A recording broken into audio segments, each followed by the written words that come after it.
Jauh sebelum dunia medis menjadi modern seperti sekarang ini, dunia medis pernah memasuki masa kelam di mana metode pengobatan bisa begitu tidak masuk akal, mengerikan, bahkan sampai merenggut nyawa.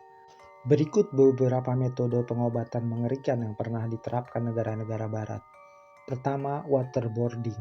Jauh sebelum waterboarding dianggap merupakan penyiksaan oleh Konvensi Perserikatan Bangsa-Bangsa, ada bentuk terapi kejut basah untuk gangguan kesehatan mental. Rumah sakit menggunakan hidroterapi atau penyembuhan air sepanjang tahun 1800-an dan awal 1900-an dengan versi yang paling sederhana, yaitu petugas rumah sakit menenggelamkan pasien di bawah air sampai sang pasien pingsan. Setelah itu dianggap sembuh asalkan pasien tidak mati selama proses penenggelaman itu. Selain digunakan untuk pengobatan, teknik waterboarding ini juga populer untuk menyiksa para tahanan perang. Bisa dibayangkan bagaimana mungkin metode pengobatan medis bisa begitu brutal sampai diadopsi untuk teknik penyiksaan para tahanan perang. Yang kedua, xenotransplantasi. Apa yang harus dilakukan pria miskin di tahun 1920-an ketika ia mengalami disfungsi seksual dan belum ada yang menemukan obat kuat? Jika pria itu punya banyak uang, dia bisa naik kapal ke Paris untuk menemui Dr. Serge Voronov.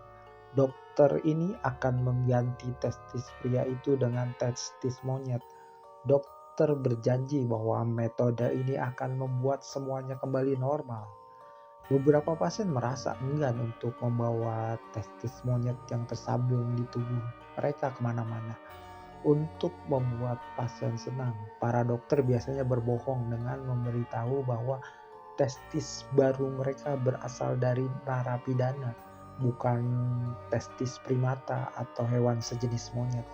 Selain itu, banyak pasien meninggal akibat prosedur pergantian testis ini. Yang ketiga, Katzenklavier. Katzenklavier atau organ kucing atau juga disebut piano kucing adalah alat musik hipotesis yang terdiri dari 16 kepala kucing yang masing-masing dengan tubuh terkurung, ekornya mencuat dan dipegang untuk dimainkan sebagai senar pada piano. Jika ditekan pada keyboard piano, ekor kucing yang sesuai akan ditarik dengan sangat keras dan itu akan menghasilkan suara meong yang menyedihkan, yang mungkin tampak seperti pemandangan horor bagi para catwalker. Sejarawan Juan Cristobal Calvete mencatat bahwa kucing-kucing itu diatur dengan benar untuk menghasilkan rangkaian nada dari oktav.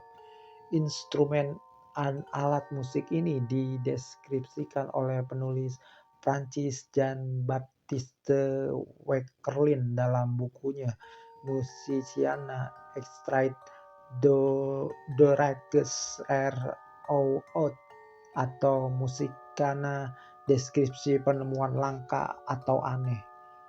Ketika Raja Spanyol Felipe II berada di Brussels pada tahun 1549 mengunjungi ayahnya, Kaisar Charles V, mereka berdua menikmati pertunjukan sadis ini. Memainkan organ atau piano kucing ini dimaksudkan untuk mengangkat suasana hati pasien, menurut ilmuwan medis Jerman Johann Christian Reil. Sementara piano kucing sudah lama tidak populer, kami terus menggunakan penemuan Reil yang lain, kata seorang psikiater. Keempat, purposeful malaria. Panas bisa membunuh sifilis dan demam menghasilkan panas. Jadi untuk memicu demam yang menghasilkan panas yang dapat membunuh sifilis, yang Anda butuhkan hanyalah malaria. Dokter Austria Julius Wagner Jauregg menggunakan metode penyembuhan aneh ini. Ia berharap untuk mengakhiri psikosis dan disfungsi kognitif yang disebabkan oleh penyakit sifilis yang tidak diobati. Pada tahun 1917 ia mulai menyuntikkan pasien yang terinfeksi sifilis dengan malaria. Dan itu berhasil juga, membunuh hanya sekitar 15% pasien yang mencoba metode ini. Wagner Jurek pun memenangkan hadiah Nobel pada tahun 1927